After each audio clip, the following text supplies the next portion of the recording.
सभी बच्चों को good evening.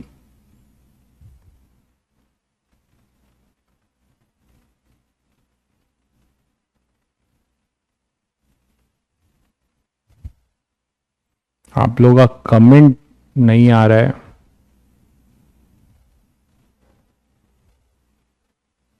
Sukhpreet good evening.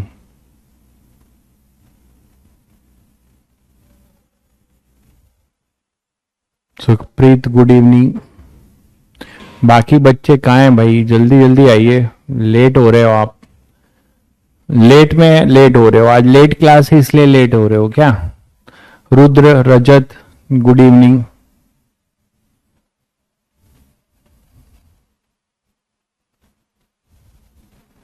भाई ऑनलाइन में ऑफलाइन से ज्यादा अच्छा फोड़ सकते हो भाई। जो कंटेंट आपको ऑनलाइन में मिलता है वो ऑफलाइन वाले नहीं दे पाते हैं चाह कर भी, क्योंकि बड़ी बड़ी कोचिंगों में कोटा को छोड़कर बाकी जितने भी बड़ी शहरों में कोचिंग हैं वहां बच्चे केवल 2 दिन पढ़ने जाते हैं या 3 दिन पढ़ने जाते हैं। 4 दिन जाते हैं या 2 दिन जाते हैं। 4 दिन में 3 सब्जेक्ट पढ़ते हैं वो, फिजिक्स केमिस्ट्री मैथ। तो एक का टर्म 2 ही दिन आता है। तो आप सोचो कि 1.5 घंटे की 3 घंटे की क्लास है, और आप यहाँ कितनी क्लास करते हो? हफ्ते में आप, वो बच्चा 3 घंटे केवल करता है, और आप यहाँ कितनी क्लास करते हो? आप यहाँ पर क्लास करते हो 4 दिन की। ठीक है, तो 4 दिन को आप करो तो सीधे डबल, तो डबल आप करते हो। तो डबल यहाँ का ऑनलाइन का टीचर कोई गाना तो गाता नहीं है ना, आपको जोक सुनाता है, वो 6 घंटे में कंटेंट ही पढ़ाता है, मानते हो ना? तो आपको जो है कंटेंट वाइज बहुत ज्यादा रिच है ऑनलाइन, अगर आप ढंग के प्लेटफॉर्म पे हो तो। अगर आप ढंग के प्लेटफॉर्म पे पढ़ रहे हैं तो कंटेंट वाइज जो है ऑनलाइन इज मच मच, मतलब कंटेंट के टर्म्स में बहुत ही ज्यादा है। हाँ, अब उसमें आपको थोड़ा डिसिप्लिन मेंटेन ज्यादा करना पड़ता है। ठीक है, डिसिप्लिन आपको मेंटेन ज्यादा करना पड़ता है। ऑफलाइन में ये रहता है कि आपके पास थोड़ा ड्राइविंग फोर्स होता है कि 10 लोग बैठे होते हैं तो एक को देखकर दूसरा भी पढ़ता है, माहौल बना रहता है। यहां पे बस आपको थोड़ा सा डिसिप्लिन अपना मेंटेन रखना होता है। आप अकेले घर में बैठ के पढ़ रहे हो, ठीक है, तो किसी को देखकर आपको ड्राइविंग फोर्स नहीं मिलेगा, मानते हो ना? तो बाकी यही एक है। बाकी अगर इसको कोई बच्चा डिसिप्लिन्ड है पढ़ने वाला और उसे ओवरकम कर लेता है तो वो बहुत बहुत आगे निकल जाएगा। ठीक है, जो कंटेंट यहाँ पे मिल रहा है, जिस हिसाब से ऑनलाइन में कंटेंट मिलता है।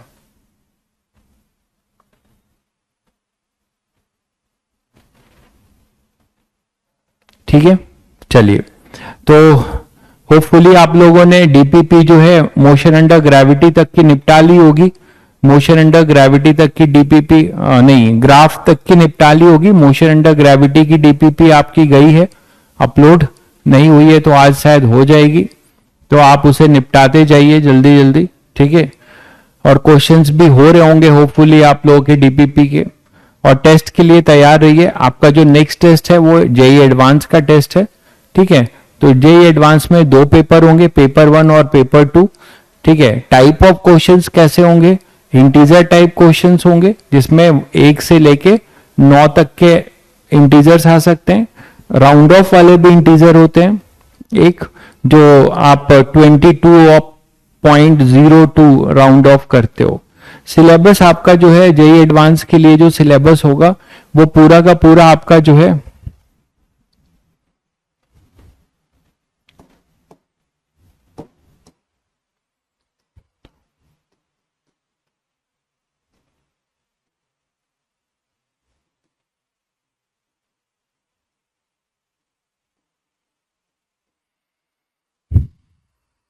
इसमें आपका जो भी आपने पढ़ा है अभी तक पूरा पढ़ा है। वेक्टर बेसिक मैथ नहीं लिख रहा हूं, वो उसके एप्लीकेशन में आएगा, ठीक है। तो वेक्टर होगा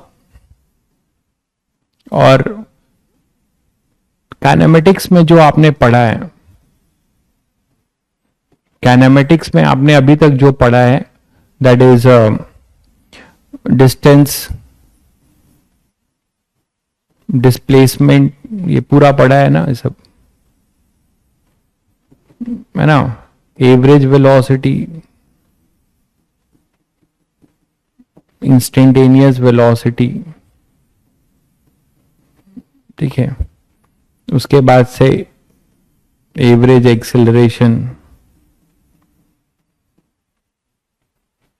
इंस्टेंटेनियस एक्सेलरेशन,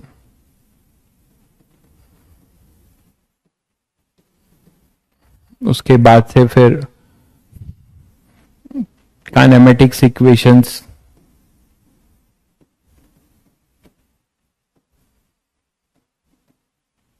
उसके बाद से ग्राफ, ठीक है, और फिर मोशन अंडर ग्रेविटी।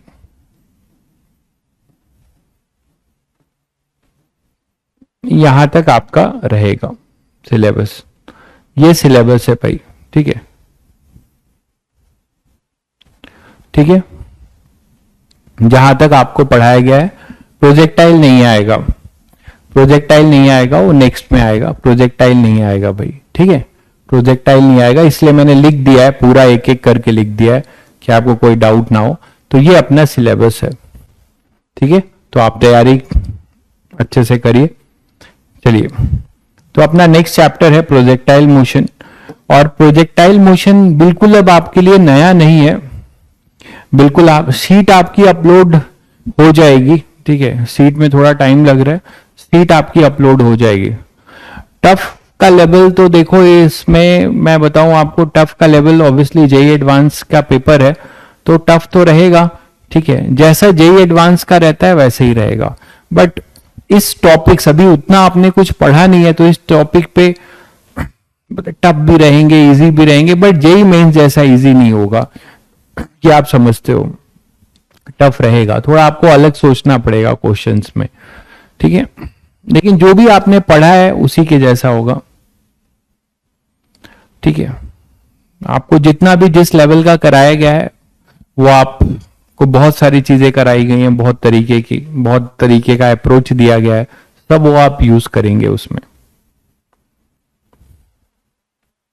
ये काइनेमेटिक्स का ही पार्ट है, काइनेमेटिक्स का ही पार्ट है, काइनेमेटिक्स का ही पार्ट है प्रोजेक्टाइल मोशन, और इसका एक और पार्ट है रिलेटिव वेलोसिटी। तो ये पूरा काइनेमेटिक्स ही होता है, जो बहुत बड़ा चैप्टर है। तो प्रोजेक्टाइल मोशन में मैं ये कह रहा था आपको कि ये बिल्कुल आपके लिए नया मोशन नहीं है। आपने याद करिए, दो मोशंस पढ़े हैं, एक पढ़ा है आपने कांस्टेंट वेलोसिटी और एक पढ़ा है अंडर ग्रेविटी। याद करिए, अंडर ग्रेविटी मोशन कैसा था, ऊपर जाना नीचे आना, वो सारे कॉन्सेप्ट जिस बच्चे को क्लियर है। और एक कांस्टेंट वेलोसिटी मोशन, अगर एक पार्टिकल कांस्टेंट वेलोसिटी से एक्स डायरेक्शन में मूव कर रहा है और एक पार्टिकल जो है कांस्टेंट एक्सेलरेशन से ऊपर जा रहा है और नीचे आ रहा है, दोनों को जोड़ दीजिए। तो जब दोनों को जोड़ देंगे तो जो रिजल्टेंट मोशन होगा that is our projectile motion. तो किसी पार्टिकल को जब आप प्रोजेक्ट करते हो, एक तरीके से मोशन अंडर ग्रेविटी भी प्रोजेक्टाइल है। प्रोजेक्टाइल मोशन का मतलब क्या है कि कोई पार्टिकल केवल और केवल ग्रेविटी के इन्फ्लुएंस में मूव करे, तो that motion we call it projectile motion. तो बेसिकली प्रोजेक्टाइल मोशन में आप क्या बोल सकते हो कि particle move under the influence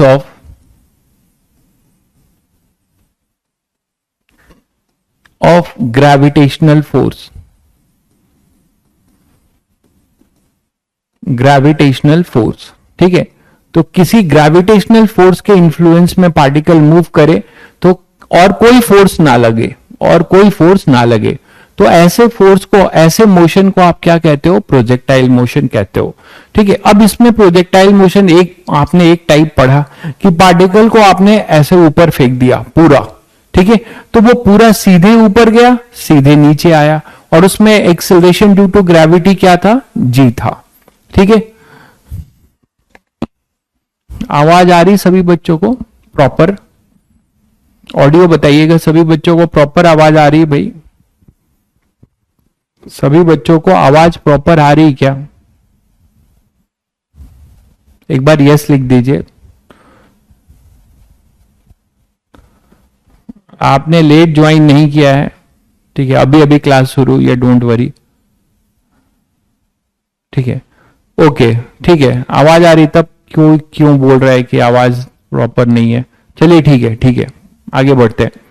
तो particle move under the influence, influence का मतलब नहीं समझते, प्रभाव, बहुत बहुत बड़े शुद्ध हिंदी वाले हो क्या?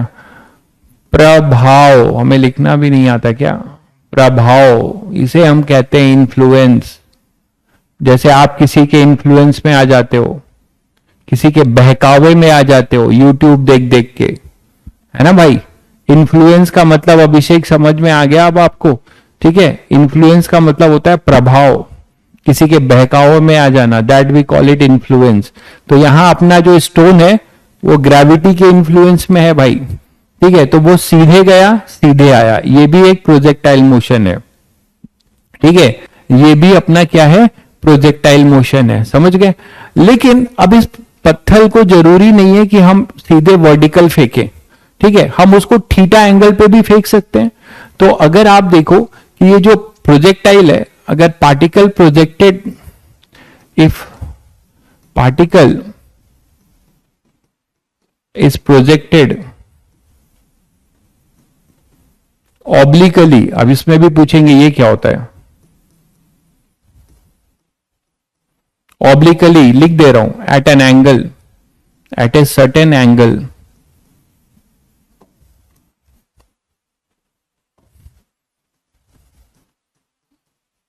Eight a certain angle theta, है ना? फ्रॉम हॉरिजेंटल या वर्टिकल कहीं से लिख सकते हो। At a certain angle theta लिख रहा हूं, वो वर्टिकल से भी हो सकता है। At a certain angle theta, ठीक है, उसी को ऑब्लिकली कहते हैं। देन द पाथ और trajectory of the projectile motion, of the projectile motion is parabolic, ये हम प्रूव भी करेंगे।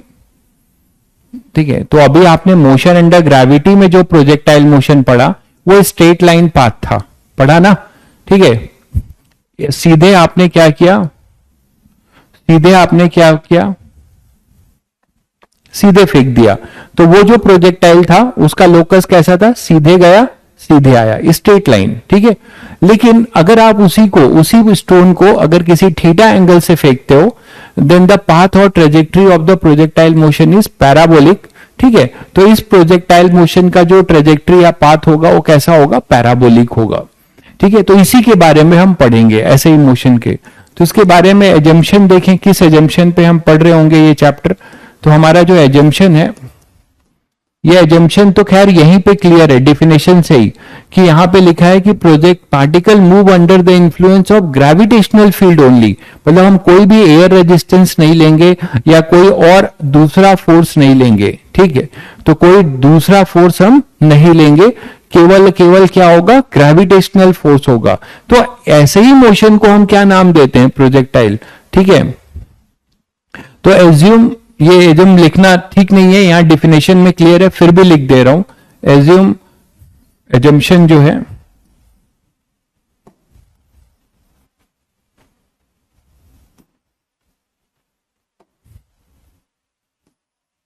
तो एजम्पशन अपने पास है कि पहला क्या? जी कांस्टेंट है, ये बताया था मोशन अंडर ग्रेविटी में भी। और दूसरा अपने पास है कि नो रेजिस्टिव फोर्स, कोई रेजिस्टिव फोर्स नहीं ले रहे हैं आप, केवल ग्रेविटी अपने पास है। तो इस एजम्पशन पे हम पढ़ेंगे। ठीक है, तीसरी इंपॉर्टेंट बात है कि प्रोजेक्टाइल मोशन को आप बोल सकते हो, तो जब आप, चलिए आगे बढ़ते हैं तो दूसरे स्लाइड में। तो ये बेसिक बातें हैं कि आपको मैंने सिखाया कि क्या प्रोजेक्टाइल मोशन है। जब कोई भी पार्टिकल केवल ग्रेविटी के इन्फ्लुएंस में मूव करे, दैट इज प्रोजेक्टाइल। अगर उसमें भी दो कंडीशन है, अगर आप ऊपर फेंकोगे जो आप पढ़ चुके हो, मोशन अंडर ग्रेविटी, उसमें वो सीधा जाएगा और सीधे नीचे आएगा। ठीक है, अगर आप उसे ऑब्लिकली फेंक रहे हैं, बहुत सारे बुकों में लिखा होता है कि if A particle is throne obliquely, उसी को प्रोजेक्टाइल बोलेंगे, वो गलत है। प्रोजेक्टाइल मोशन जो है कोई भी हो सकता है, चाहे आप उसे ऑब्लिकली फेंको चाहे सीधे फेंको, सीधे वाले को भी हम प्रोजेक्टाइल बोल सकते हैं। समझ गए? क्यों? क्योंकि उसमें जो है मोशन अंडर ग्रेविटी ही हो रहा है और कोई फोर्स नहीं लग रहा है। हाँ, जब हम उसे ऑब्लिकली फेंक देते हैं। जब हम उसे ऑब्लिकली फेंकेंगे, ऑब्लिकली का मतलब किसी एंगल पे फेंकेंगे, तो उसका जो पाथ होगा वो स्ट्रेट लाइन ना होकर कैसा होगा, वो एक पैराबोलिक होगा। उसी पे हम बात करने वाले हैं आज, ठीक है, और वही अपना मोशन होगा। तो अब देखिए कि मान लीजिए हमारे पास क्या है, एक पार्टिकल है, उसको आपने थीटा एंगल पे फेंक दिया। कोई पार्टिकल है, उसको आपने थीटा एंगल पे फेंक दिया। तो जैसे ही आपने उसको थीटा एंगल पे फेंक दिया, तो मैंने कहा कि वो एक क्या बनाएगा, पैराबोलिक। इसको हम प्रूव भी करेंगे, अपनी मर्जी से नहीं बोल रहे, प्रूव भी करेंगे। ये एक पैराबोलिक मोशन होगा, और इस पैराबोलिक मोशन में पैराबोला ओपनिंग डाउनवर्ड भी होगा। ये हम प्रूव करेंगे सारी बातें, ठीक है। तो ये अपना इस तरीके से आपने इसको फेंक दिया, और जब आपने इसको फेंका तो यू से फेंका। यही यू आपने मोशन अंडर ग्रेविटी में किया है। प्रोजेक्टाइल 2 डायमेंशनल मोशन भी हो सकता है, 1 डायमेंशनल भी हो सकता है, मैंने आपको बताया। जब आप ऑब्लिकली फेंकोगे तो ये 2 डायमेंशनल होगा। जब आप इसको मोशन अंडर ग्रेविटी फेंक दोगे, ऊपर फेंक दोगे, तो वो 1 डायमेंशन होगा, उसमें कोई दिक्कत नहीं है, ठीक है।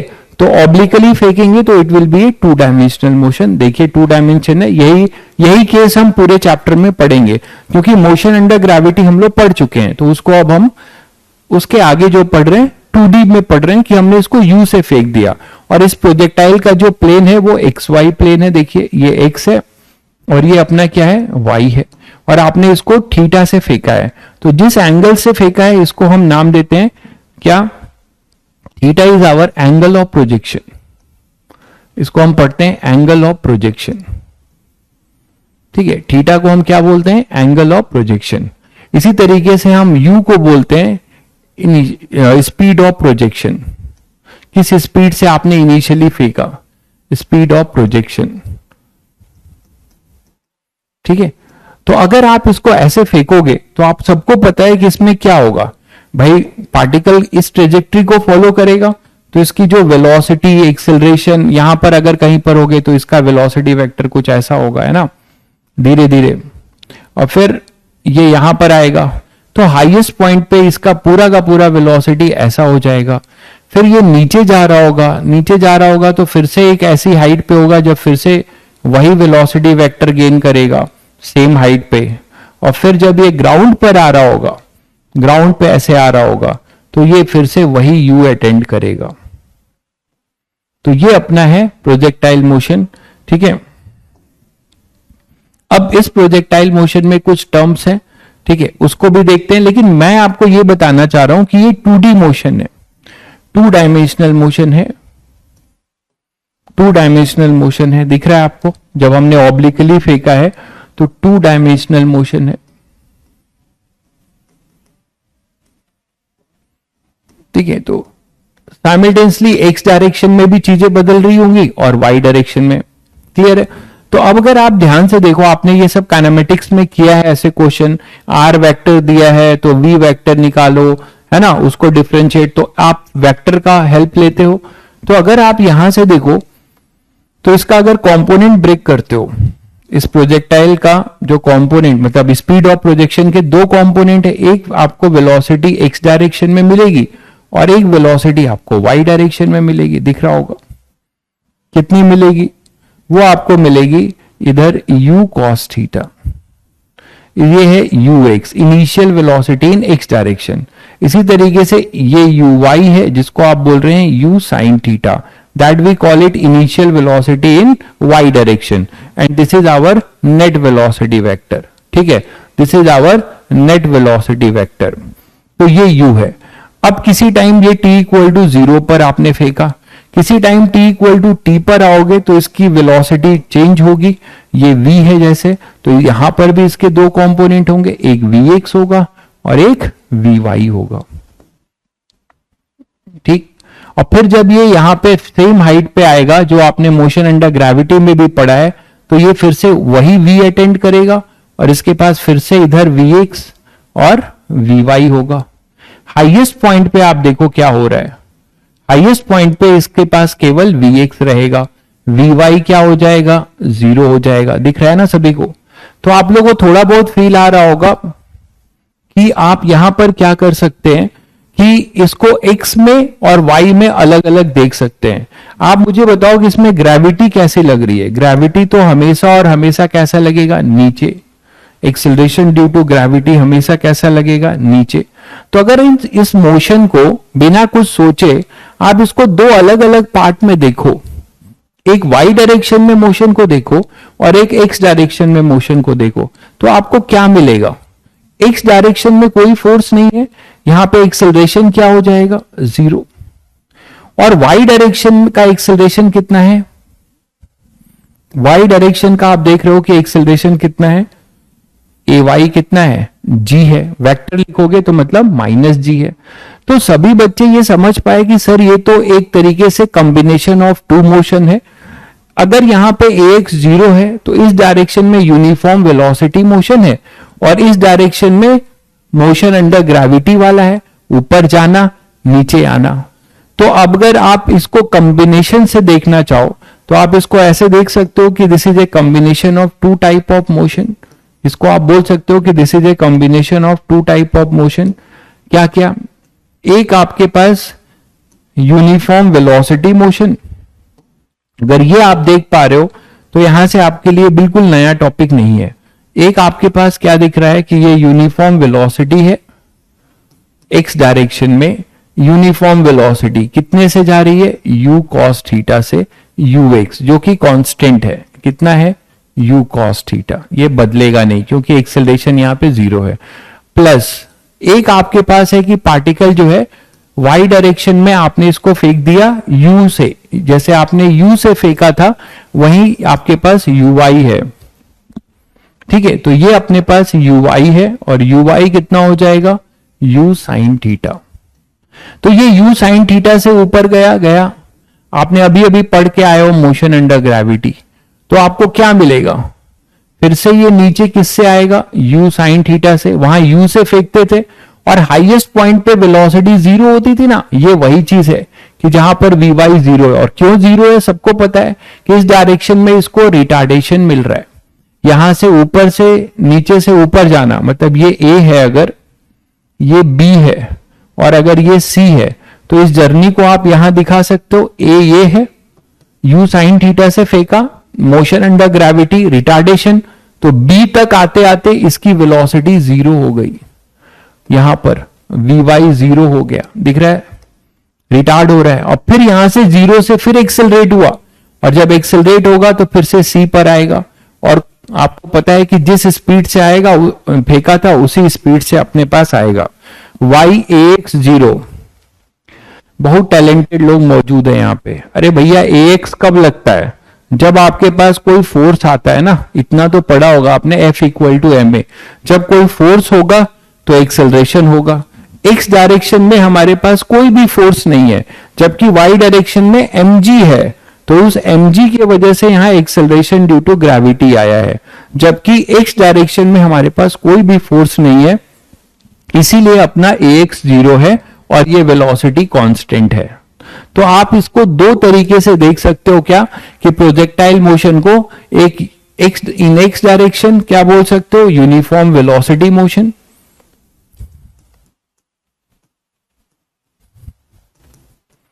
इन x direction uniform velocity motion बोल सकते हो कि नहीं, बताओ। Uniform velocity motion. और y डायरेक्शन में कैसा है, जो अभी आप पढ़ के आए हो, मोशन अंडर ग्रेविटी। इन y डायरेक्शन सारा लॉजिक जो मोशन अंडर ग्रेविटी का है यहां पे लगा सकते हो, बस वहां पे u था, यहां पे कितना हो जाएगा, uy। यहां पर uy कितना है, u के जगह पे uy है, जिसकी वैल्यू है u sin थीटा। ठीक है, तो ये है इन y direction uniform acceleration, motion under gravity लिख देता हूं सीधे तो आप समझ जाएंगे। इन y direction uniform acceleration, uniform accelerated motion, दिख रहा है सभी को, यूनिफॉर्म एक्सेलरेटेड मोशन। तो ये कॉम्बिनेशन है।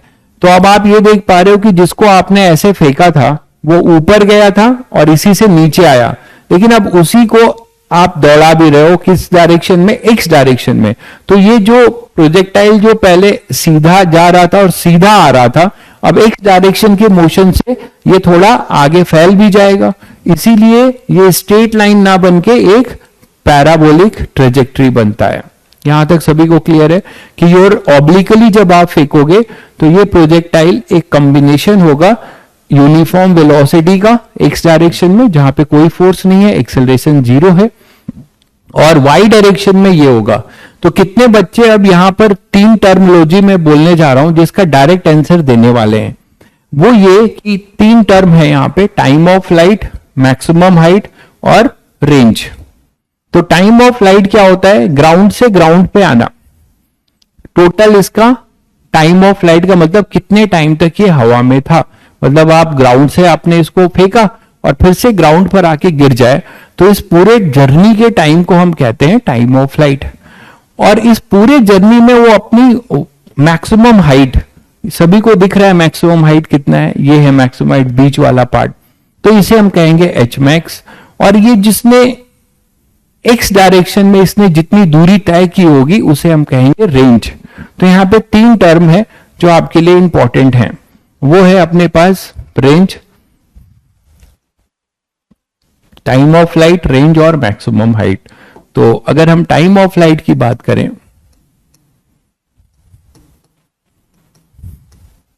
तो ये बोला जा रहा है क्या, टाइम टेकन बाय प्रोजेक्टाइल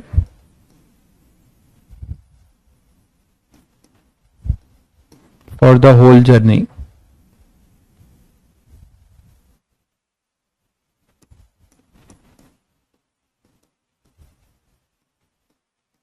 ठीक है। तो कोई मुझे बताएगा कि टाइम ऑफ फ्लाइट किस पे डिपेंड करेगा।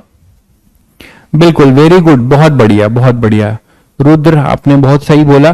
टाइम ऑफ फ्लाइट जो होगा वो क्या होगा, वर्टिकल मोशन पे डिपेंडेंसी रखेगा। जब आपने उसको फेंक दिया तो कितना वो हवा में जाने का टाइम और आने का टाइम वही तो ग्राउंड से ग्राउंड का है। तो मैंने तुम लोगों को आपको ये बताया था कि अंडर ग्रेविटी का जो टाइम होगा वही इसका टाइम होगा। बिल्कुल सही कह रहे हैं, 2u/g। बहुत बढ़िया भाई, बहुत बढ़िया रजत, 2u/g। लेकिन यहां तुम्हें एक करेक्शन करना पड़ेगा, u के जगह पे क्या लिखना पड़ेगा, uy। u के जगह पे क्या लिखना पड़ेगा, uy। और uy कितना है, y डायरेक्शन में अब u नहीं है, इट इज u, बताओ क्या है, u sin थीटा। तो अब आप यहां पे कोई बच्चा अगर टाइम ऑफ फ्लाइट बिना कुछ पढ़े डायरेक्ट, मैं दूसरा भी मेथड बताऊंगा, 3 मेथड 4 मेथड बताऊंगा, बट आप पहले ये देख लीजिए इसको मोशन अंडर ग्रेविटी से। आप इतना ध्यान रखिए बाकी बच्चों के लिए कि depends on vertical motion. Time of flight जब भी होगा तो दिमाग में होगा कि हम वर्टिकल मोशन से निकालेंगे, डिपेंड्स ऑन वर्टिकल मोशन। तो ये वर्टिकल मोशन से निकलेगा, जाने का टाइम और आने का टाइम। तो total time motion under gravity वाली थ्योरी से आप तुरंत बता पा रहे हो, क्या लिख सकते हो, 2u/g। ये जनरल दिमाग में रिजल्ट होना चाहिए, ये जनरल दिमाग में रिजल्ट होगा तो आप तुरंत लिख पाएंगे बिना रटे। 2u/g ये होगा अपना y डायरेक्शन में, जैसे मोशन अंडर ग्रेविटी, जाने का u/g, तो वहां u था, यहां u के जगह क्या होगा, uy होगा, तो uy/g। तो बताइए यहां पे अब थीटा तो हमारे ऊपर है ना, मैं थीटा ये मान सकता था, तो ये थीटा होता तो ये 90 माइनस थीटा हो जाता, तो यहां पे अपने पास साइन होता, यहां कॉस होता, उल्टा हो जाता। तो थीटा अगर हमने हॉरिजॉन्टल से लिया है तब ये बनेगा साइन, ये भी ध्यान रखिएगा। तो हमने जो माना है उसके अकॉर्डिंग टाइम का फॉर्मूला आया 2u sin θ/g। कुछ भी आपको रटना नहीं पड़ा, जो आपने पहले पढ़ रखा है उसी से रिलेट किया मोशन अंडर ग्रेविटी से और आपने बता दिया। आई विल सजेस्ट कि remember this general result 2uy/g, ये दिमाग में होना चाहिए कि भाई टाइम ऑफ फ्लाइट जो है हमेशा अंडर ग्रेविटी मतलब वर्टिकल मोशन से हम निकालते हैं, और वर्टिकल मोशन में हमें पता है कि जाने का टाइम uy/g, आने का time uy/g, total time two you y by g, और यहां पर यू वाई हमारे लिए यू साइन थीटा है। यहां तक सभी को क्लियर होगा शायद। तो नेक्स्ट अपना है मैक्सिमम हाइट। तो याद करिए यही तो एच मैक्स होता था, अभी आप पढ़ के आए हो, क्या आपके लिए कोई नई चीज है? यही तो एच मैक्स है भाई, मैक्सिमम हाइट इन यही है। और ये मैक्सिमम हाइट आप यहां दिखा रहे हो, this is your maximum height, यही तो एच मैक्स है। तो एच मैक्स अभी क्या पढ़ के आए हो? ये भी वाई डायरेक्शन पे डिपेंड करता है। मैक्सिमम हाइट की कंडीशन क्या होगी? वहां पे वाई कंपोनेंट की वेलोसिटी 0 होगी, तभी तो आप बोलोगे कि ये और ऊपर नहीं जा सकता, वी वाई इसका 0 होगा। तो मैंने आपको मैक्सिमम हाइट का फॉर्मूला भी बताया है मोशन अंडर ग्रेविटी में, you square upon 2g, you square upon 2g। तो u की जगह बस यहां यू वाई कर दीजिए, तो मैक्सिमम हाइट भी हम बिना कुछ पढ़े लिख सकते हैं। तो देखिए बिल्कुल आपको जाना पहचाना सा फॉर्मूला आएगा। ठीक है, आगे बढ़ते हैं नेक्स्ट स्लाइड पे। ये क्लियर है सभी बच्चों को? नेक्स्ट स्लाइड ले लेते हैं, ये क्लियर है? तो मैक्सिमम हाइट देखो, maximum height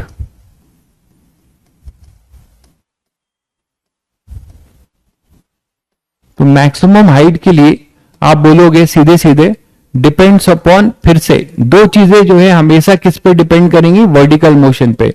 depends on vertical motion, है ना? वाई डायरेक्शन का मोशन है तो वर्टिकल मोशन पे ही डिपेंड करेगा। दूसरी चीज आप जानते हो कि फॉर मैक्सिमम हाइट एक ही कंडीशन हमेशा ट्रू होगी, क्या? उसकी वेलोसिटी वाई डायरेक्शन की 0 होगी। For maximum height, maximum height, है ना, V Y final velocity Y direction की क्या होगी? हमेशा 0 होगी। तो चलो बिना कुछ अभी कैलकुलेट किए आप डायरेक्ट बता सकते हो कि मैक्सिमम हाइट क्या होगा मोशन अंडर ग्रेविटी से? H max. आपने पढ़ा है, क्या पढ़ा है? u के जगह यू वाई हो जाएगा, you Y square upon 2g। ये मैं डायरेक्ट इसलिए लिख पा रहा हूं क्योंकि ये सब फॉर्मूला हम लोगों ने मोशन अंडर ग्रेविटी में अभी अभी कल परसों लास्ट टर्न पे किया हुआ है। हाँ भाई आप भी दिए हो भाई। अब असल में जिसका दिख जाता है नाम, ठीक है, उसको बोल देता हूं। नाराज क्यों हो रहे हो? आप भी चीता हो, मेरे लिए तो सारे चीते एक समान है। ठीक है, तो एच मैक्स हो जाएगा you Y square upon 2g। बिल्कुल, तो अब आप यहां से एच मैक्स का फॉर्मूला लिख सकते हो। एच मैक्स बताओगे क्या होगा? यू वाई के जगह पे क्या हो जाएगा? You square sine square theta upon 2g। तो आपने प्रोजेक्टाइल का, स्टैंडर्ड प्रोजेक्टाइल का ये फॉर्मूला भी बिना कुछ सोचे लिख दिया। सोच के भी लिखेंगे, डिराइव भी करेंगे, लेकिन आपने लिख लिया बिना सोचे, ये सोचते हुए कि केवल ये वर्टिकल मोशन पे डिपेंड करेगा। अब देखो एक चीता अपना कितना टैलेंटेड है, वो लिखता है why not depend upon horizontal motion. अरे मेरे भाई, तुम्हें जमीन से 3rd फ्लोर पे जाना है, तुम्हें जब ग्राउंड फ्लोर से 3rd फ्लोर पे जाना है तो तुम जमीन पे टहलोगे तो क्या 3rd फ्लोर पे पहुंच पाओगे क्या? अरे जब ग्राउंड फ्लोर से तुम्हें 3rd फ्लोर पे जाना है तो ऊपर उठोगे तभी तो जाओगे। तो ये मोशन जो है वर्टिकल हाइट है ना, एच मैक्स अपना वर्टिकल हाइट है, तो वो कैसे डिपेंड करेगा हॉरिजॉन्टल मोशन पे? कितने मतलब टैलेंटेड हो तुम, कितना बढ़िया क्वेश्चन पूछ रहे हो। ठीक है, तो अब आपको अगर ऊपर जाना है तो आपको यार वर्टिकल मोशन कवर करना होगा ना यार। तो वर्टिकल मोशन कवर करना होगा, मतलब वाई डायरेक्शन का मोशन है। H max is basically the distance travel in Y direction, तो वही अपना एच मैक्स है। तो उसमें एक्स का क्या रोल है, समझ गए? तो ये हो जाएगा you square sine square theta upon 2g। Now what about your range? Next term है आपका रेंज। तो रेंज के बारे में अगर बात करेंगे आप, तो रेंज क्या है? रेंज डिफाइन होता है maximum horizontal distance, maximum not general distance, maximum horizontal distance,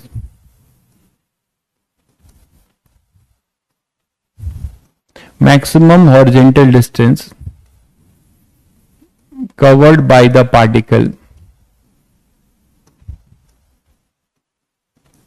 है ना, इन एक्स डायरेक्शन। यहां हमने हॉरिजॉन्टल को एक्स लिया है, ये बदल भी सकता है, यहां एक्स लिया है इसीलिए एक्स लिख रहा हूं।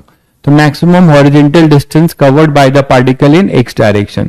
तो सभी को पता है कि भाई एक्स डायरेक्शन का मोशन याद करो कैसा है, वो तो एक कांस्टेंट यूनिफॉर्म वेलोसिटी मोशन है। कितने से है? ux से। कितना है ux? यहां पर u cos थीटा है। और ये कब तक चलता रहेगा? ये कब तक चलेगा भाई? जब तक प्रोजेक्टाइल अपना पाथ कवर नहीं कर लेता, मतलब ग्राउंड से ग्राउंड पे नहीं आ जाता, तो क्या हो जाता? यहां पर आ जाएगा। तो ये t इक्वल टू 0 था, और फिर से ग्राउंड पे कब आया था? उसको आपने क्या नाम दिया था? ये t इक्वल टू 0 से ग्राउंड पे कब आया था? कैपिटल T में। तो यहां पर रेंज आपका क्या है? रेंज सभी बच्चों को दिखता है, यही तो अपना रेंज है ना, ये रेंज है।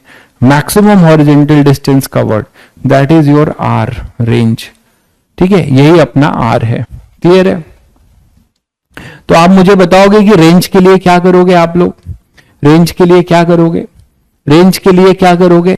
Distance equal to speed into time. ठीक है, डिस्टेंस इक्वल टू, अच्छा इसमें आप कंफ्यूज हो रहे हैं, मैक्सिमम हॉरिजॉन्टल डिस्टेंस लिख दिया तो। अरे थीटा इक्वल टू 45 डिग्री, मतलब ये हुआ कि आप अगर डिफरेंट थीटा पे, पर्टिकुलर थीटा के लिए यही मैक्सिमम डिस्टेंस है। ठीक है, तो आप इसको एक काम करिए, आपको कंफ्यूजन हो रहा है तो ये मैक्सिमम वर्ड हटा दीजिए। अभी आप लिखिए टोटल, लिख लीजिए, आप खुश रहिए। अभी total horizontal distance covered by the particle in x direction. ठीक है, तो आप नहीं तो आर मैक्स से कंफ्यूज करेंगे। ये भी मैक्सिमम ही है, बट वो पर्टिकुलर थीटा के लिए। आप जो बता रहे हैं कि डिफरेंट थीटा पे मैक्सिमम कहां मिलेगा, वो आप बता रहे हैं। ठीक है, डिफरेंट थीटा पे, थीटा 30 डिग्री 60 डिग्री आप ये करोगे तो उस केस में जो मैक्सिमम होगा वो आर मैक्स होगा। बट मैं यहां पे बोल रहा हूं कि किसी पर्टिकुलर थीटा से फेंक दो तो वो कितनी दूरी तक मैक्सिमम जाएगा, वही अपना मैक्सिमम रेंज होगा। ठीक है, तो आप उसको उससे कंफ्यूज हो रहे हैं तो टोटल लिख लीजिए, टोटल हॉरिजॉन्टल डिस्टेंस। ठीक है, तो अब आप मुझे बताओ कि यहां से टोटल टाइम कितना हो जाएगा? Capital T. तो डिस्टेंस कितना हो जाएगा? आर। क्या लिख सकते हो? u cos थीटा, मतलब ux इंटू टी। तो जनरल फॉर्मूला रेंज का आपके पास क्या मिला? ux into time of light. अरे भाई जितना टाइम ऑफ लाइट क्या था अभी आपने निकाला था 2uy बाई जी। ये जो मैं ux uy में लिख रहा हूं, ये फॉर्मूला पूरे दिमाग में छप जाना चाहिए। 2ux uy बाई जी, ये आपको हमेशा किसी भी संकट से निकालेगा। बाकी फॉर्मूला याद हो चाहे नहीं, ये जनरल है, इसे आप ध्यान रखिए। थीटा तो बदलता रहेगा। 2ux uy बाई जी, आप किस थीटा को ले रहे हो, हॉरिजॉन्टल से या वर्टिकल से, उस पर डिपेंड करेगा। तो यहां पे खैर आर जो हमने लिया है, ux कितना लिया है? u cos theta. और अभी आपने टाइम ऑफ लाइट निकाला, कितना निकाला था? 2u sin theta by g. ठीक है, तो आपको एक फॉर्मूला मिलता है रेंज का, ये हो जाएगा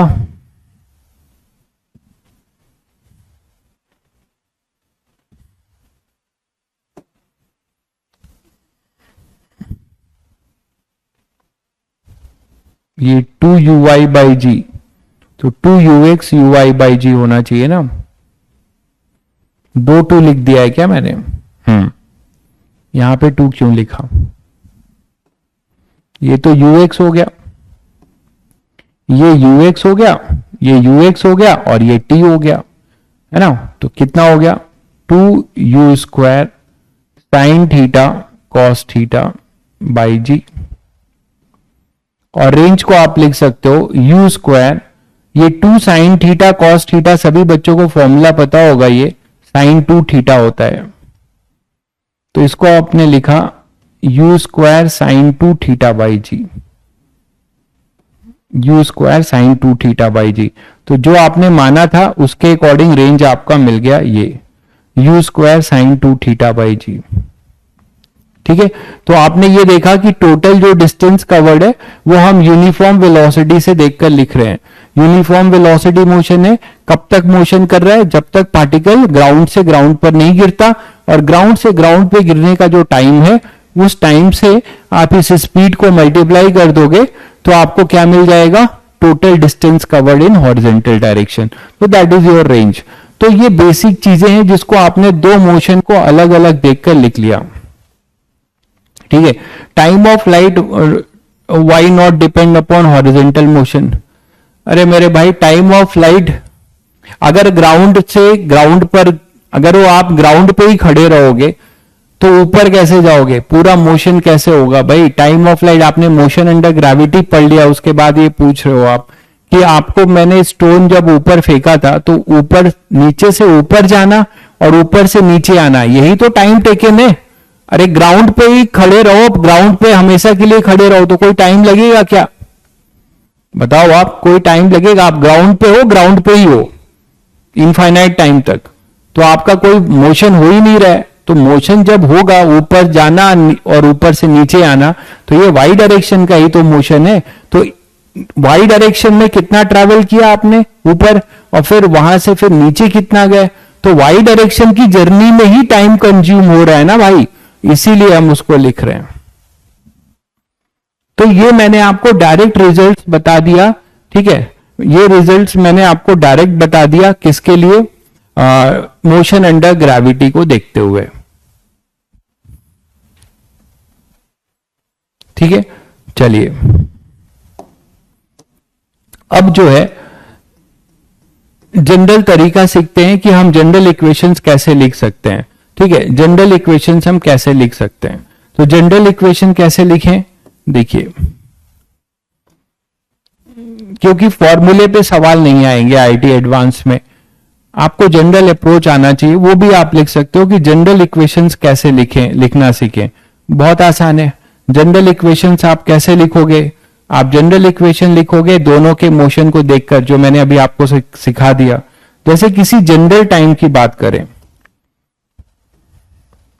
किसी जनरल टाइम में t इक्वल टू, मान लो आपका ये u से आपने इसको फेंका, ये थीटा है, ठीक है, और किसी जनरल टाइम में ये यहां पर आ चुका है, किसी जनरल टाइम में ये पार्टिकल यहां पर आ चुका है मान लो, ठीक है, और फिर ये यहां से लौट रहा है, तो लौटते वक्त भी वो क्या करेगा, सेम हाइट गेन करेगा ऐसे, और फिर यहां पर जब आएगा तो उसको सेम वेलोसिटी मिलेगी।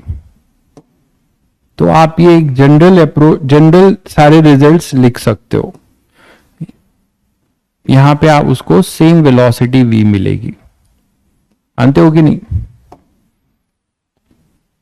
हाँ, उसने यहां पर जो कोऑर्डिनेट्स जो अचीव किए होंगे, कोऑर्डिनेट्स क्या होगा, मान लो मैं बोलूं कि इसने यहां पे जो कोऑर्डिनेट्स अचीव किए हैं वो x, y है। x, y का मतलब समझते हो कि साइमल्टेनियसली 2 डायमेंशन का मोशन है, तो हॉरिजॉन्टल डायरेक्शन में x डिस्टेंस कवर करना और वर्टिकल डायरेक्शन में y डिस्टेंस कवर करना। देखिए ये x कवर किया है और मान लो यहां पे y किया है, तो ये कोऑर्डिनेट्स क्या लिखा जाएगा, x, y। तो हमें जनरल सारी चीजें, अब आप देख रहे हो कि सब कुछ अपना टाइम का फंक्शन है, मानते हो। x भी समय के साथ चेंज हो रहा है, y भी समय के साथ चेंज हो रहा है, ठीक है। तो हम क्या करेंगे कि इसका t equal to general t time में, ये तो टाइम ऑफ लाइट नहीं है, कोई भी t equal to general t time में हम क्या करने वाले हैं, इसकी इक्वेशंस लिखने वाले हैं। x क्या होगा, y क्या होगा, वेलोसिटी के बारे में बता चुका हूं कि अगर ये वेलोसिटी v है तो यहां पे इसका x डायरेक्शन में vx होगा और y डायरेक्शन में हमारे पास क्या होगा, vy होगा। y डायरेक्शन में हमारे पास क्या होगा, इस तरीके से y डायरेक्शन में हमारे पास क्या होगा, vy होगा। तो हम ये सब बातें जब जनरल लिखना सीख जाएंगे तो हम कोई भी क्वेश्चन जो है हैंडल करने लगेंगे।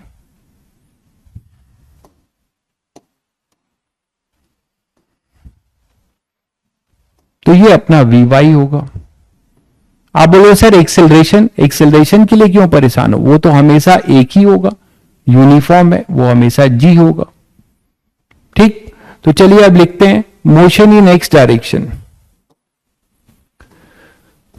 मोशन इन x डायरेक्शन, कोई भी जनरल x डायरेक्शन में क्या क्या इक्वेशन लिख सकते हैं बताइए। जब भी आप x डायरेक्शन की बात है तो आपके दिमाग में तुरंत बत्ती जलनी चाहिए कि सर ये तो बहुत आसान है, यूनिफॉर्म वेलोसिटी है तो distance equal to speed into time, यही हमेशा ट्रू रहेगा, बिल्कुल सही बात है। तो आप x को क्या लिख सकते हो, यहां पे अगर आप इसको कंपोनेंट्स को ब्रेक कर रहे हैं तो इधर ux आएगा, क्योंकि आप 2 डायमेंशन में कर रहे हैं तो आपको दोनों को अलग अलग से आप देख सकते हैं, जो मैंने आपको कई सारे क्वेश्चन भी कराए थे इस पे काइनेमेटिक्स में। ये यूएक्स होगा,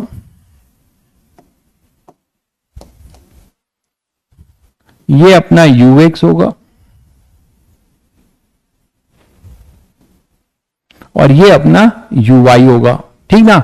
तो अब आप पहले एक्स डायरेक्शन की बात करिए, तो एक्स डायरेक्शन में एक्स इक्वल टू क्या लिखा जाएगा, सीधे सीधे लिखेंगे U X T, distance equal to speed into time, ठीक है, ठीक है, स्पीड इनटू टाइम। तो x equal to U X T, तो x आ जाएगा अपने पास। ux की वैल्यू आपको पता है, यहां पर जो हमने एंगल माना है उसके अकॉर्डिंग ux लिख दीजिए। ux अपना ये है ना, और ये हमारे अकॉर्डिंग ux क्या है, u cos थीटा। वो बदल भी सकता है थीटा अगर चेंज हुआ तो, लेकिन यहां पर हमने इसको थीटा हॉरिजेंटल से लिया है तो ये होगा। और uy क्या होगा अपना, u sin थीटा। तो यहां क्या लिखोगे, u cos थीटा है ना इंटू टी, ये अपना इक्वेशन हो जाएगा। यही इक्वेशन हमेशा ट्रू रहेगा, ठीक है, ठीक है, यही इक्वेशन आपका हमेशा ट्रू रहेगा। क्लियर है। तो u cos थीटा इंटू टी, अब x अपने पास आ गया, और y की अब बोलोगे सर वेलोसिटी क्या होगी, तो वेलोसिटी तो कांस्टेंट है, तो वो तो हमेशा कांस्टेंट रहेगी, ठीक है। अब मोशन इन एक्स डायरेक्शन हो गया, अब मोशन इन वाई डायरेक्शन की बात करते हैं।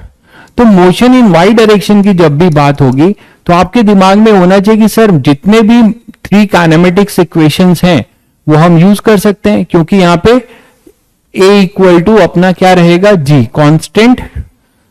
कांस्टेंट क्या है, यूनिफॉर्म एक्सेलरेटेड मोशन है, ठीक है, ये अपना यूनिफॉर्म एक्सेलरेटेड मोशन है। ये पहले क्लियर है सभी को, यूनिफॉर्म एक्सेलरेटेड मोशन है, यहां तक क्लियर है। तो उसको ध्यान में रखते हुए तीनों काइनेमेटिक्स इक्वेशन आप लिख सकते हैं। तो लिखिए पहले, जैसे v equal to U plus A T, तो v की जगह पे आप क्या लिखेंगे, v की जगह पे लिखेंगे वी वाई, ये जनरल है ना, वी वाई टी टाइम में, तो टी टाइम में यहां लिखा तो था t equal to T time में, जनरल है, ठीक है। तो क्या लिखेंगे, V Y is equal to you Y, U Y ऊपर है और ग्रेविटी नीचे है, रिटार्डेशन हो रहा है, तो माइनस जी टी ऐसे लिख सकते हैं। वी वाई को, यू वाई हमारे लिए यहां पर कितना है, वो है you sine theta minus G T. तो ये अपनी पहली इक्वेशन हो गई काइनेमेटिक्स की वाई डायरेक्शन में, ठीक है। दूसरी इक्वेशन रिलेट करती है हमारा वाई कोऑर्डिनेट को, कि कितना इसने वाई कोऑर्डिनेट अचीव किया, तो वाई आप लिख लो, y क्या हो जाएगा, वो हो जाएगा यू वाई टी, ठीक है, ऊपर, और g नीचे होगा, रिटार्डेशन है, minus half G T square, ये लिखते थे। तो y आप क्या लिखोगे, वो लिखोगे यू वाई कितना होगा, यहां पर है u साइन थीटा, तो u sine theta T minus half G T square. तो ये अपना प्रोजेक्टाइल मोशन में आप इसको यूज कर सकते हैं सेकेंड इक्वेशन को, ठीक है। और थर्ड इक्वेशन सभी बच्चों को पता है क्या है, it is V Y square is equal to you Y square minus two G Y. तो आप इसको लिख सकते हो क्या, V Y square is equal to U square sine square theta minus two G Y. तो ये जनरल इक्वेशन 3 हो जाएंगी वाई डायरेक्शन में, और यही सब आपको हेल्प देने वाली हैं। अच्छे क्वेश्चन में आपको बार बार इन्हीं सब से आप क्वेश्चन क्रैक करोगे, ना कि 3 फॉर्मूले रटने से आप कुछ कर पाओगे, ठीक है। आईआईटी के जितने भी सवाल होंगे आपको ये जो जनरल अप्रोच है, जनरल लिखना आना चाहिए बाइफरकेट करके एक्स और वाई, और ये बिल्कुल आपके लिए इजी बात है क्योंकि आप 1 महीने से काम करते आ रहे हो, ठीक है। तो हम जी नेगेटिव ले रहे हैं, आपको बताया भी था कि ओरिजिन से ऊपर आप सारी क्वांटिटी पॉजिटिव लीजिए और इसके नीचे वाले डायरेक्शन में नेगेटिव, वैसे सोच के लिखो, या आप ऐसे सोच के लिखो कि हम जब थ्रो कर रहे हैं तो उसी समय लिखा जा रहा है, तो ये ऊपर है और जी अपोजिट डायरेक्शन में है, तो अपने पास क्या हो जाएगा, वो नेगेटिव होगा, ठीक है। तो V Y square equal to U square sine square theta. देखिए भाई रितेश मैं आपको लास्ट वार्निंग बता रहा हूं कि आप प्लीज यहां से चले जाइए, नहीं तो मुझे ब्लॉक करना पड़ेगा, ठीक है। आप टॉयलेट जाइए या वॉशरूम जाइए, don't you need not have to take permission for that. आप मौज ले रहे हैं तो प्लीज ये प्लेटफॉर्म मौज का नहीं है। आप अपना कीमती समय जाया मत करिए, आप यहाँ पे अपना समय खराब कर रहे हैं। ठीक है, अगर आप कंटिन्यू ये चीजें करेंगे तो मुझे तुरंत आपको ब्लॉक करना पड़ेगा।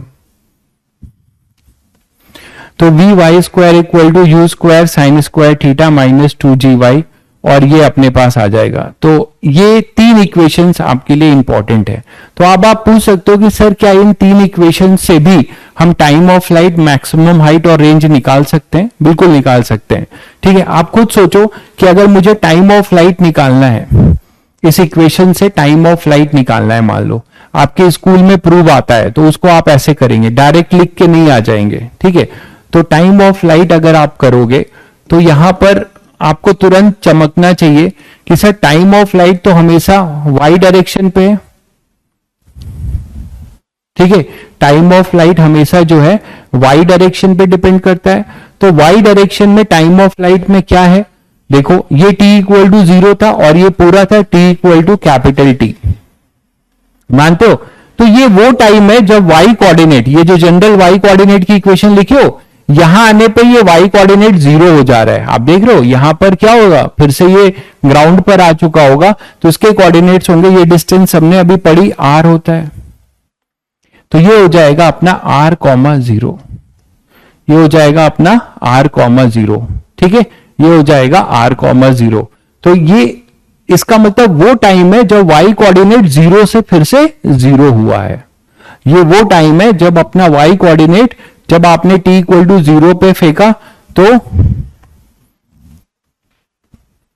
भाई vy uy के जगह u साइन थीटा लिखा तो है, vy के जगह पे, हाँ अच्छा आपने पूछा कि सर vy के जगह v साइन थीटा लिख सकते हैं? नहीं लिख सकते, ये थीटा नहीं होगा ना, ये एंगल कुछ फाई हो चुका होगा, तो आप लिख सकते हैं v साइन फाई। एंगल बदलता रहेगा भाई, ये तो आप समझ रहे हैं ना, ये हर जगह पे ये डायरेक्शन चेंज हो रही है, v का एंगल हॉरिजॉन्टल से बदलता रहेगा और धीरे धीरे आप देख रहे हो कम होता जाएगा। यहां आने पे क्या हो रहा है, पूरा का पूरा 0 हो जा रहा है और पूरा एंगल 0 हो जा रहा है। यहां पे केवल एक वेलोसिटी बच रही है, वो है ux, और वो कितनी बच रही है, केवल u cos थीटा। तो आप ये मत सोचिएगा कि यहां वेलोसिटी जो है फाई, हर जगह ये एंगल बदल रहा होगा। ठीक है, तो टाइम ऑफ फ्लाइट हम यहां से निकालना चाहें तो आप सीधे बोल सकते हो कि at t equal to capital T, at t equal to capital T, our y coordinate is, at t equal to capital T, our y coordinate is r, our y coordinate is r बोल सकते हैं आप, अपना y coordinate r दे सकते हैं। तो आपने general देखिए यहां पे लिखा है y as a function of t लिखा है। ठीक है, y as a function of t लिखा है, तो y को आप r पुट कर दो। तो जब आप y को r पुट करोगे तो आपको 2 रूट्स मिलेंगे। y को जब आप r पुट करोगे इस इक्वेशन में तो आपको, ये फर्स्ट इक्वेशन है, ये सेकंड है और ये थर्ड है ना। तो आप क्या कर सकते हो, यहां पे put y is equal to r in second equation, तो आपको टाइम ऑफ फ्लाइट मिल जाएगा। तो आपको स्कूल में डराइव करने के लिए खूब आता है, तो आप इसका हेल्प ले सकते हैं। यहां पे क्या लिख सकते हैं, u sine theta into t के जगह पे अब क्या हो जाएगा, आप t ही रखिए, अभी आपको t मिलेगा माइनस हाफ GT स्क्वायर। अब आप यहां y को क्या लिख रहे हैं, 0, तो हमें वो टाइम मिल जाएगा जब y अपना 0 हुआ। तो यहां पर अपना y 0 कर दीजिए। अच्छा y इक्वल टू r नहीं, सॉरी y 0 है ना, y इक्वल टू 0 तो कर दीजिए। यहां 2 रूट्स मिलेंगे, देखिए u sine theta minus half GT equal to 0, तो एक रूट मिलेगा t इक्वल टू 0 और एक मिलेगा 2u sine theta by g। मिल रहा है कि नहीं बताइए। तो आपको 2 रूट्स क्या बता रहे हैं कि यहां पर जब आपने फेंका तो भी y कोऑर्डिनेट 0 था और जब आपने इसको यहां लॉन्च कराया तो भी जो है अपना y कोऑर्डिनेट 0 था। क्लियर है। तो यहां से आपको दिख गया कि यही अपना क्या है, टाइम ऑफ फ्लाइट है। तो आपने देखा कि एक बेसिक लॉजिक से काइनेमेटिक्स इक्वेशन वाली इक्वेशन से भी टाइम ऑफ फ्लाइट निकाल लिया। तो ये अपना टाइम ऑफ फ्लाइट आ गया, जो मैंने आपको मोशन अंडर ग्रेविटी वाले से डायरेक्ट बता दिया था, 2u(y) अपॉन g इफेक्टिव। मैं सारे डायमेंशंस आपको बताता जा रहा हूं, ठीक है, आपको सारे डायमेंशंस दिमाग में रखने चाहिए। अब अगर आप मैक्सिमम हाइट की बात करते हो, मैक्सिमम हाइट की, तो कोई बच्चा मुझे कमेंट करके बताए कि सर मैक्सिमम हाइट के लिए हम क्या करेंगे। आप लोग में से कोई बच्चा कमेंट करके बताए कि मैक्सिमम हाइट के लिए क्या करना चाहिए। ये सबको पता है कि मैक्सिमम हाइट क्या है, वाई डायरेक्शन का मैक्सिमम डिस्टेंस, ठीक है। तो कोई बताएगा मुझे कि मैक्सिमम हाइट के लिए क्या करें, क्या कंडीशन इंपोज करें, किस इक्वेशन में, तो हमें तुरंत मैक्सिमम हाइट मिल जाएगा। बिल्कुल सही कह रहे हैं, Vy0 नॉट V0। V0 बोलना टेक्निकली गलत हो जाएगा, Vy0 है, क्योंकि V तो है, वो कितना है, u cos थीटा, ठीक है। तो आप यहां पे बस ये बोल सकते हैं, यहां पे ये बोल सकते हैं कि इस मैक्सिमम हाइट के लिए Vy हमेशा 0 होगा, मतलब y डायरेक्शन के मोशन में आ जाइए यहां पर। यह सबसे अच्छी बात है, आप थर्ड इक्वेशन का यूज करिए, सबसे डायरेक्ट मिल जाएगा। From third equation, from third क्या, जब y is equal to h होगा तो Vy जो होगा वो 0 होगा। यही तो कंडीशन है। ये छोटी छोटी बातें हैं बट बहुत बड़े बड़े क्वेश्चन को क्रैक करने में काम आएंगी, तो ये सब चीजों को ध्यान रखिएगा। थर्ड इक्वेशन से आप डायरेक्ट एच मैक्स निकाल सकते हो। y जब हमारा क्या हो जाएगा h, तो Vy हो जाएगा 0, तो इसको 0 करिए और आपको तुरंत मिलता है u square sine square theta minus 2g, y के जगह पे अब क्या हो जाएगा h, तो आपको h मिल जाएगा, कितना है u square sine square theta upon 2g, जो आपने डायरेक्ट लिख दिया था u स्क्वायर अपॉन 2g से मोशन अंडर ग्रेविटी को जज करके। तो आप टाइम ऑफ फ्लाइट और maximum height equation of y direction की इक्वेशन से भी निकाल सकते हो। ये आपने निकाला, ठीक है। अब आप रेंज की बात कर रहे हैं, तो रेंज तो सभी बच्चों को पता है कि रेंज में क्या होगा, ये r चाहिए, तो ये रहा तुम्हारा x डायरेक्शन का मोशन। ये देखो, ये दिख रहा है सभी को, x डायरेक्शन में u cos थीटा इंटू टी, ये x कोऑर्डिनेट था, तो u cos थीटा इंटू टी, टी के जगह पे क्या कर दोगे भाई, टी के जगह पे सीधे टाइम ऑफ फ्लाइट यहां पुट कर दोगे, आपको रेंज मिल जाएगा, ठीक है। तो x डायरेक्शन के मोशन से आप रेंज भी निकाल सकते हो। रेंज में आपने क्या सीखा, in x direction x is equal to u cos थीटा इंटू टी, यही तो था। तो जब अपना ये जनरल t था, तो x जब r हो जाएगा तब t कैपिटल T हो जाएगा इंटू कैपिटल T, यहां तक आने का समय कैपिटल T होगा x डायरेक्शन में।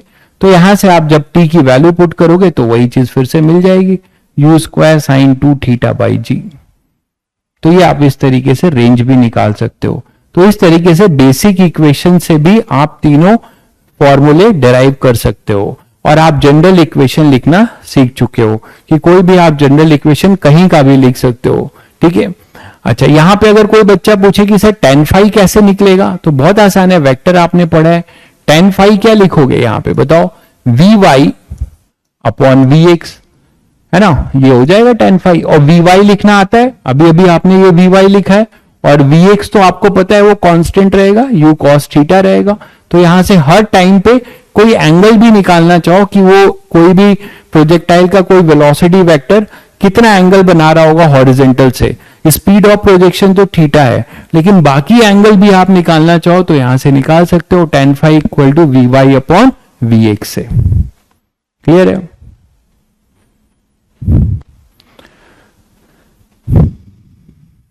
यहां तक सभी को क्लियर है? तो इस तरीके से आपने जनरल इक्वेशन लिखना सीखा, और इक्वेशन के हेल्प से आपने तीनों इक्वेशंस डिराइव किया। नेक्स्ट अप्रोच देखिए, इन सभी को आप एक स्मार्टली भी सोच सकते हैं, एक अलग लेवल पे जाके। कैसे, देखिए, इसी चीज को आप वेक्टर फॉर्म से सोच सकते हैं। वेक्टर पढ़े हो ना, वेक्टर का यूज करते हैं।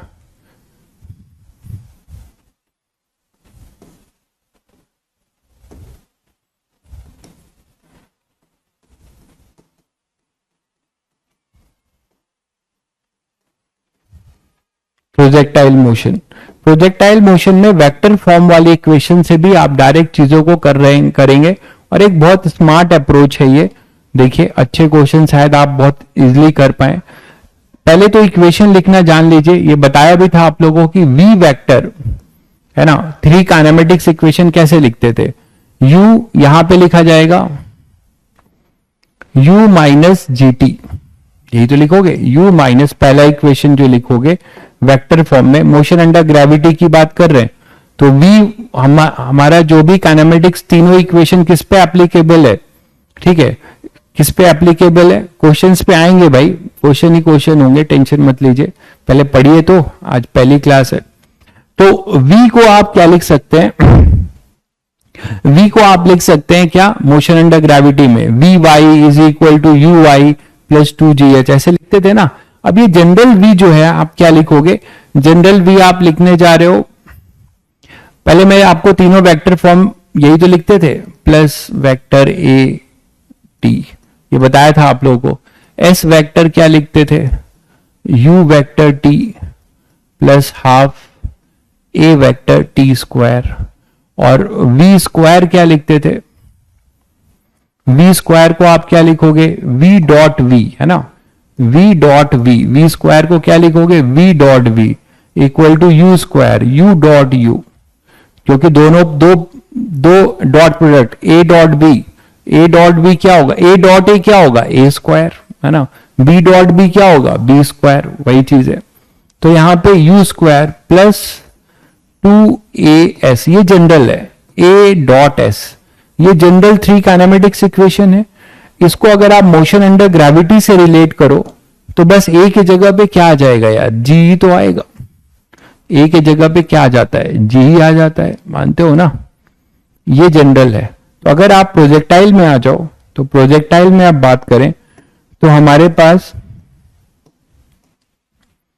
मान लो ये प्रोजेक्टाइल है और आपने इसको प्रोजेक्ट कर दिया इस तरीके से, ठीक है। आप चाहते हो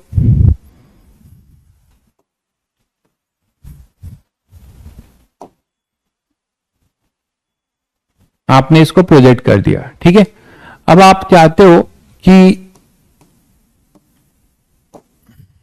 इसका वेक्टर फॉर्म से मैं टाइम ऑफ फ्लाइट या सब कुछ निकाल लो, तो आपने जिस वेक्टर को प्रोजेक्ट किया था वो क्या था, u वेक्टर था। देखिएगा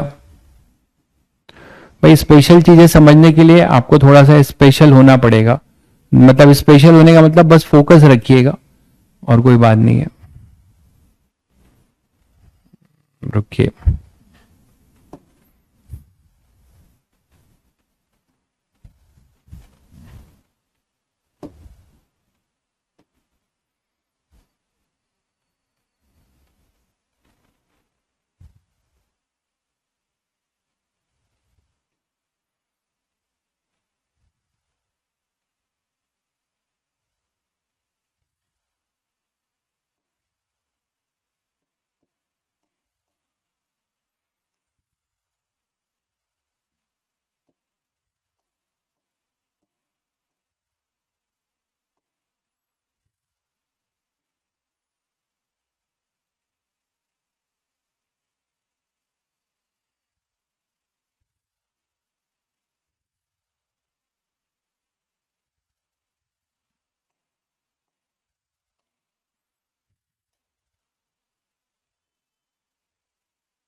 मान लो ये प्रोजेक्टाइल था आपका, आपने इसको प्रोजेक्ट कर दिया था, और जो प्रोजेक्ट किया था u वेलोसिटी से, तो u एक नेट वेलोसिटी वेक्टर है, इसको आप u बोल सकते हैं ना, ये u वेक्टर है, ध्यान दीजिएगा, ये u वेक्टर है। तो ये वेक्टर आपका सीधा इस डायरेक्शन में जा रहा है, ठीक है।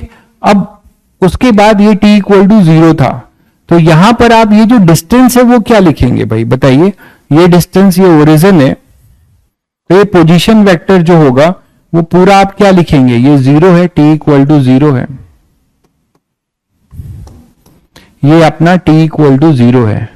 और ये यहां पर ये टाइम क्या होगा, ये पूरा प्रोजेक्टाइल अपना कवर करके यहां ग्राउंड पे आ गया, तो ये t इक्वल टू क्या है, कैपिटल T टाइम, ध्यान दीजिएगा, ये t equal to capital T time है।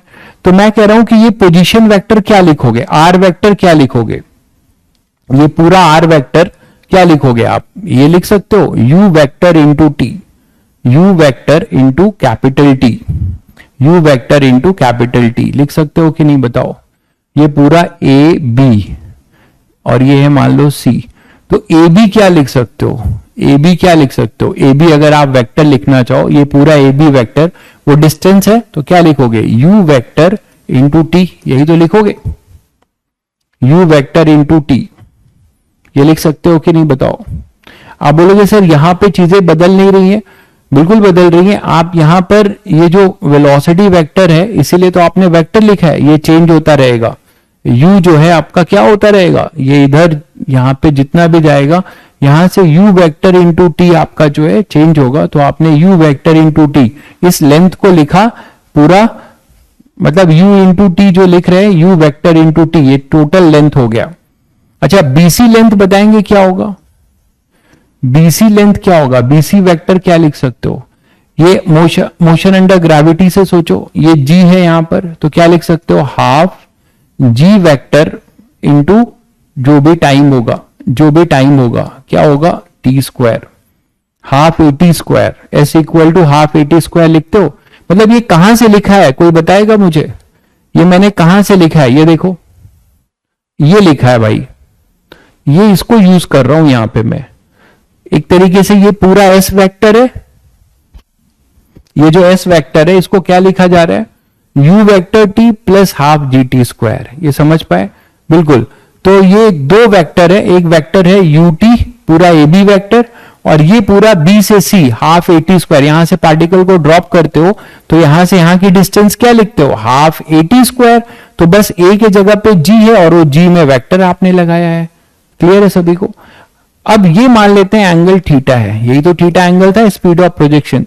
तो आप मुझे बताओ इस ट्रायंगल में, in triangle A B C,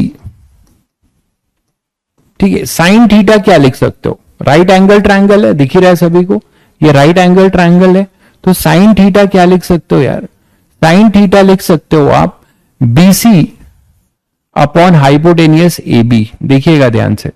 तो साइन थीटा, अब यहां पे साइन थीटा लिख रहे हो तो यहां बीसी मैंने वेक्टर नहीं लिखा है, मैंने बीसी लिखा है केवल, तो बीसी का मॉड ये हाफ जी वेक्टर इंटू टी स्क्वायर, तो इसका मॉड क्या हो जाएगा यार, बीसी का मॉड क्या होगा हाफ जी का मॉड, जी का मॉड क्या है जी का मॉड जी है, ठीक है, तो आप क्या लिख सकते हो यहां पे हाफ जी टी स्क्वायर, ठीक है।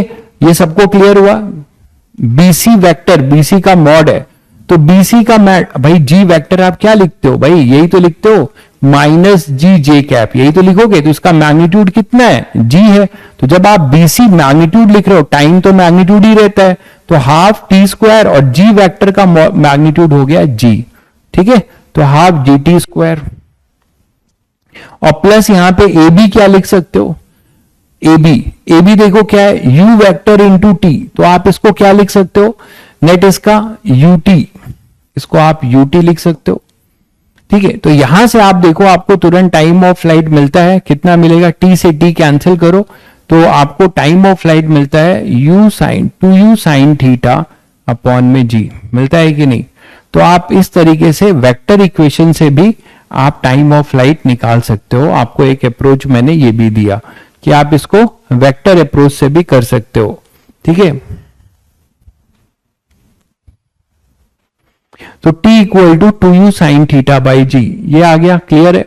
तो आपको देखिए ये सब स्पेशल अप्रोच है, ठीक है, तो आपको ये झेलता है तो ठीक है, लेकिन मैं बोलूंगा कि भाई जो ये सब सीखना चाहिए, अलग टाइप से भी सीखना चाहिए, ठीक है, ठीक है।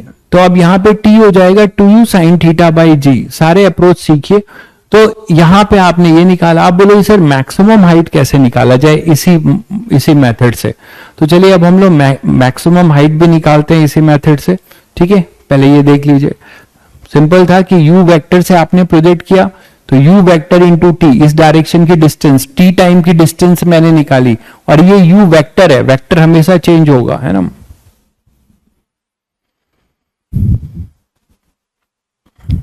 क्लियर है, चलिए आगे देखते हैं। मैक्सिमम हाइट, इसी से मैक्सिमम हाइट अब निकालते हैं।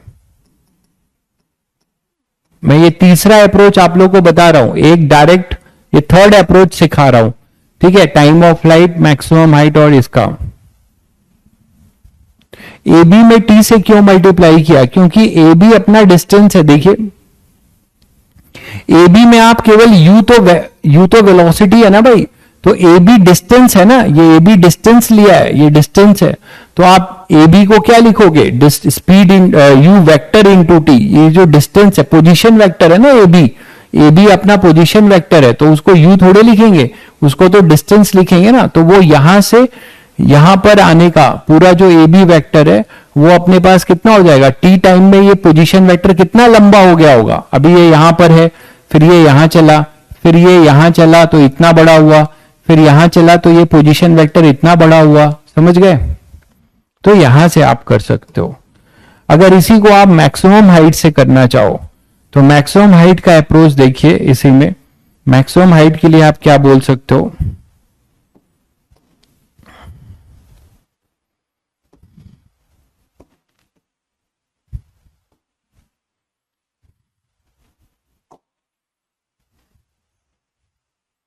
ये है। तो मैक्सिमम हाइट के लिए आप एक वेक्टर देखो,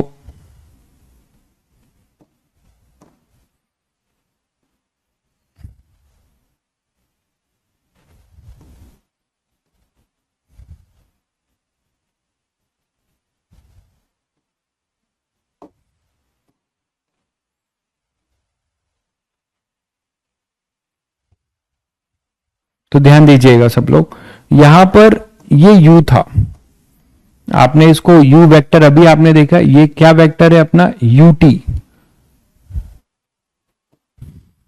तो ये वेक्टर है अपना ut, u into general t, यही तो है, डिस्टेंस वाला लिख रहे हैं ना, पोजीशन वेक्टर लिख रहे हैं। तो यहां पे ये a है, ये ले रहा हूं b, ये ले रहा हूं c और ये ले रहा हूं d। हमें ये चाहिए h मैक्स, यही तो h चाहिए, ठीक है। अब इसको किस लॉजिक से करते हैं, देखिए कि यहां पर आपने u से फेंका इसको और ये थीटा था, तो इस डायरेक्शन में जो ये डिस्टेंस खिंच रहा है, आप ऐसे सोचो कि आपने u से फेंका और ये अपना t है, ठीक है। तो t टाइम बढ़ता जा रहा है तो ये इतना बड़ा हुआ, फिर t टाइम बढ़ता जा रहा है तो ये इतना बड़ा हुआ, फिर बढ़ता जा रहा है तो ये इतना बड़ा हुआ। तो इस तरीके से ये पूरा कितना हुआ, ए बी।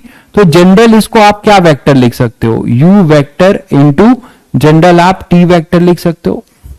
अब ये t जो है मैंने यहां तक लिया है, ये t इक्वल टू 0 है, तो इतना तो सभी को पता है कि मैक्सिमम हाइट पे जाने का जो टाइम है, ये टाइम कितना है, half of the time period t/2। तो इसको हम क्या लिखें, अगर मुझे खींचकर इसको पूरा इतना लंबा करना है, ध्यान दीजिएगा, ये खींचकर, अभी ये यहां पे था, ये पूरा यहां से यहां आ गया, तो यहां से यहां आ जाएगा, तो इस u में मुझे u वेक्टर में मुझे कितना टाइम मल्टीप्लाई करेंगे तो ये इतना लंबा वेक्टर मिल जाएगा ए बी, u t/2। तो हमें क्या मिलेगा फिर, ये u t/2, तो u वेक्टर t/2। ये सभी को क्लियर हुआ, तो ये पूरा ए बी वेक्टर हो गया, तो इसे हम लिख सकते हैं ए बी वेक्टर। तो ए बी वेक्टर हमें मिल जाएगा u वेक्टर t/2। ये क्लियर है सभी को, तो u वेक्टर t/2 अपना ए बी वेक्टर हुआ। अच्छा, अब ये जो BC है, ए बी को हम लोग लिख सकते हैं u वेक्टर t/2। इसी तरीके से BC क्या लिख सकते हैं, BC आप क्या लिख सकते हो, इतना हो जाएगा, मोशन अंडर ग्रेविटी का है ये डिस्टेंस, तो मोशन अंडर ग्रेविटी का ये डिस्टेंस है, तो ये यहां से यहां आने का डिस्टेंस कितना होगा बताओ, यहां से यानी ये यहां से A से C जाने का डिस्टेंस, यही तो है y डायरेक्शन का डिस्टेंस। तो g जो है अपना एक्सेलरेशन ड्यू टू ग्रेविटी है, तो इसको लिख सकते हैं half g into g vector t/2 का होल स्क्वायर, ऐसे लिख सकते हैं, जिसको हम लिख सकते हैं g वेक्टर t²/8 लिख सकते हैं ना भाई, g वेक्टर t²/8। तो अब आपने पास BC मिल गया और ये है CD, ये है H, यही निकालना है, और ये AB हमें पता है, तो शायद सभी बच्चे अब ये समझ पा रहे हैं कि यहां पर सर हम लोग इसको h निकालने के लिए क्या करें, ये थीटा था। तो अब आप ध्यान से सुनो कि ये पूरा जो BC है, ध्यान दीजिएगा सब लोग, ये जो पूरा BD है, ये BD जो है टोटल y डायरेक्शन की डिस्टेंस है, ये यहां की ये डिस्टेंस है। तो ये डिस्टेंस क्या लिखेंगे, तो आप बताओ, ये AB अपना u वेक्टर t/2 है, तो इसका जो प्रोजेक्शन लेंगे, ये अगर थीटा है तो ये जैसे आप कंपोनेंट लेते थे, तो ये कंपोनेंट कितना आएगा भाई, ये पूरा डिस्टेंस y डायरेक्शन में कितना आ जाएगा, it is AB sine theta, लिख सकते हो। ये AB है और ये थीटा है, तो ये पूरा कितना आएगा, AB साइन थीटा। और AB सभी को पता है कितना है, AB अपने पास कितना है, वो है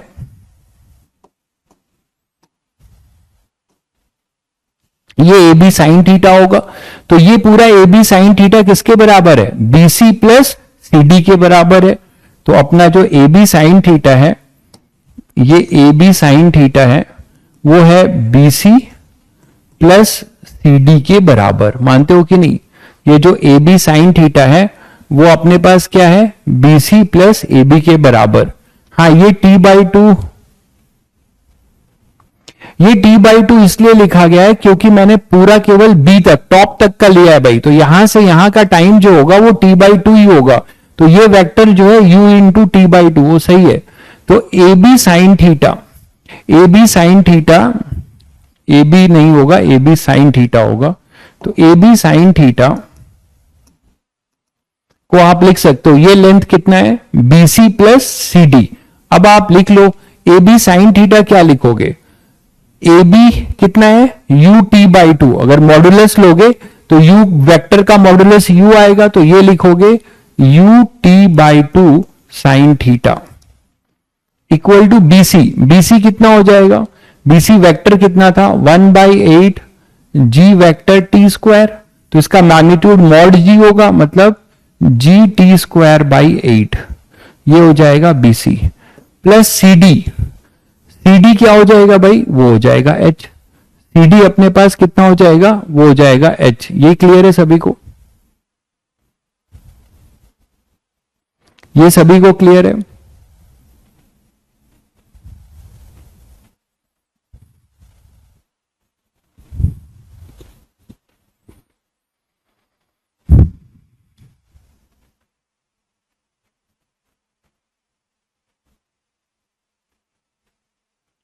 टू नहीं, टी होगा, कौन सा टी होगा, ये तो सही है, ये डिस्टेंस ut/2 होगा। अब आप यहां पे ले आओ इसको और सॉल्व कर लो, आपको h मैक्स मिल जाएगा। उसमें आपको टाइम की वैल्यू बस पुट करनी पड़ेगी। तो h कितना हो जाएगा, वो हो जाएगा ut/2 sine theta minus GT²/8।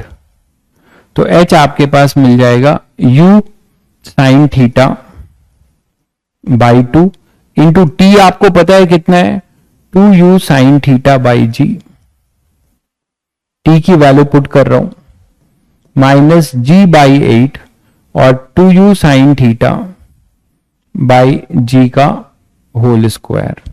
तो इसको आप पुट करो तो आपको h मिल जाएगा, कितना हो जाएगा, u² sign square theta upon में g माइनस, यहां 4 है तो यहां 2 आएगा और g से एक g कैंसिल होगा, तो u² sign square theta upon में 2g। तो जब इसे आप माइनस करोगे तो आपको यहां से h मैक्स मिलता है, वही चीज जो आपने डिराइव कर लिया था, u² sign square theta upon 2g। तो आप वेक्टरली भी इसको अप्रोच कर सकते हैं। तो ये वेक्टरली भी आप इसको देख सकते हैं, ये ट्रायंगल बना के।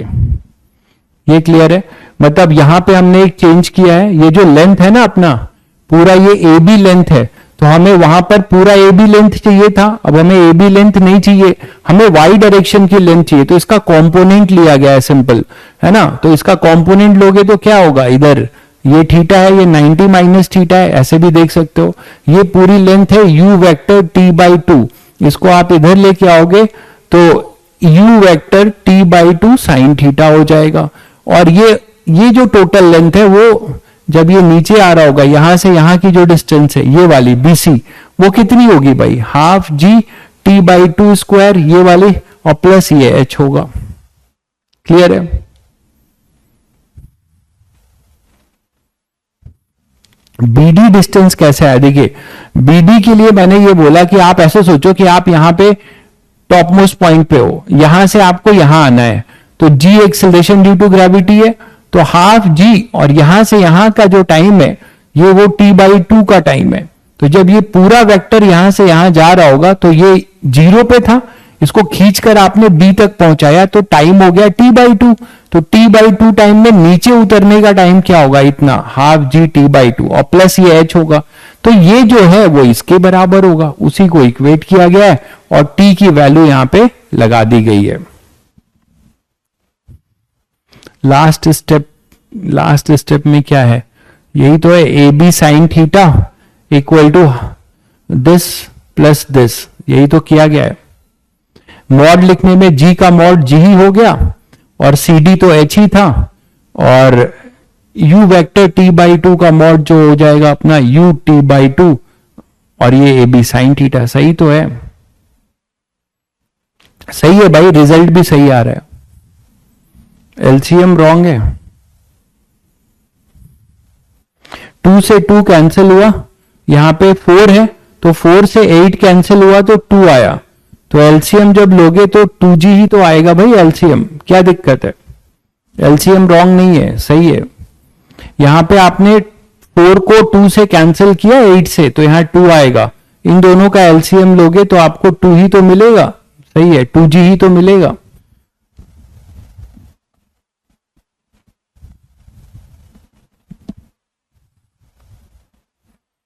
क्लियर है?